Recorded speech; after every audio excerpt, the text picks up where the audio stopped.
በፈረስ ባማረ ሁኔታ ፈረሰኞች ከያቅጣጫው ከኦሮሚያ ዙሪያ በሚገኙ ከተሞች ወደ ፊንፊኔ ገብተዋል። ከነዚህ መካከል አርቲስት ሃጫሉ ሁንዴሳ አንዱ ነበረ።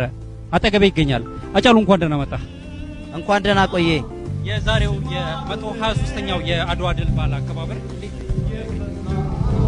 ያገኘሁት እንዳየውን ያገኘሁት እኛንም እንዳየህን ነው።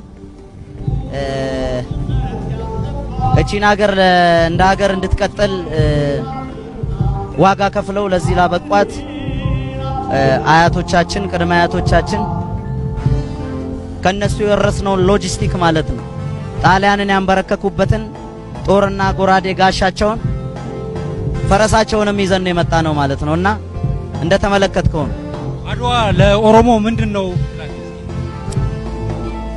አድዋና ኦሮሞ ምን እንደሆነ የጣሊያን ጋዜጠኞችን መጠየቅ ነው። የኛ ሀገሮቹን ተዋቸው። እንደሚታወቀው አድዋ ሲነሳ ነፃ ትግል ነበር የሚያስመስሉት። አንድ ለአንድ ማለት የአትሌቲክስ ነበር የሚመስለው ለ100 ዓመት ሲከበር ማለት ነው። እንደኔ ምን ለማለት ፈልጌ ነው? አድዋ ሲነሳ መነሳት የነበረባቸው ጀግኖች እንደው ለይምሰል ማለት ነው ለይምሰል ብቻ ነበር ሲነሱ የነበሩት። እዚች አዲስ አበባ ላይ ምናልባትም ከ9 በላይ ሲዳዎች ወይም ሐውልቶች ያስፈልጉ ነበር ብዬ አምናለሁ። የነ ገበየው ጉርሙ ሐውልት ያስፈልግ ነበር። የነ ባልቻ አባ ነፍሶ ሐውልት ያስፈልግ ነበር። የነ ቁሴዲ ነግዴ ሀብቴ አባ መላ ሐውልት ያስፈልግ ነበር። የነ ራስ አሊ ሐውልት ያስፈልግ ነበር።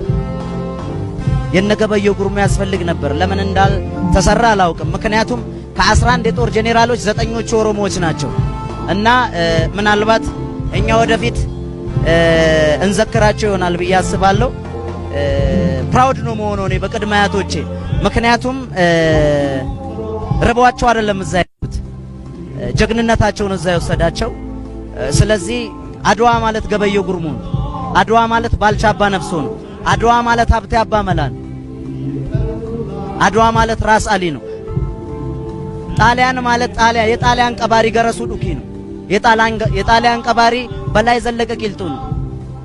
እና እነዚህን ጀግኖች የማውሳት የማወደስ የትውልድ ግዴታ ነው ብዬ አስባለሁ። ኦሮሞ ከዚህ በፊት የተደበቀበትን ታሪክ የተነጠቀውን ታሪክ አግኝቷል ማለት እንችላለን። ዛሬ እያስመለሰ ነው ያለው። የኔ ጄኔሬሽን ግዴታ አለበት። ጀግንነትን አውርሰውናል። እኛም ጀግንነትን ከነሱ የወረስነውን ጀግንነት ለልጆቻችን ለልጅ ልጆቻችን እናወርሳለን። ኦቨርላፕ የሚሆነው ብዙ ጊዜ መሬት ብቻ አይደለም፣ ጀግንነትም ኦቨርላፕ ይሆናል። እንግዲህ ኦሮሞ ብዙ ጊዜ የጀግንነቱ ቦታ እንጂ ሚዲያ ላይ አታገኘውም ብዙ ጊዜ። አሁን ያለው ትውልድ የጀግንነቱን ቦታ የሚዲያውን ቦታ መገኘት አለበት።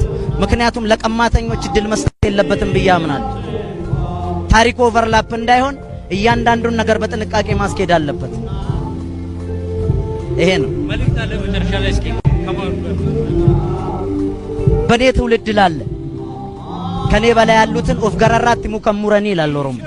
በኔ ትውልድ ያሉትን ኢትዮጵያ የምትባል ሀገር በኦሮሞ አጥንት የቆመች በኦሮሞ ደም የተጣፈች ናት። ለማንም ማሳልፎ መስጠት የለበትም። ዊነር ነኝ ብሎ ማሰብ አለበት።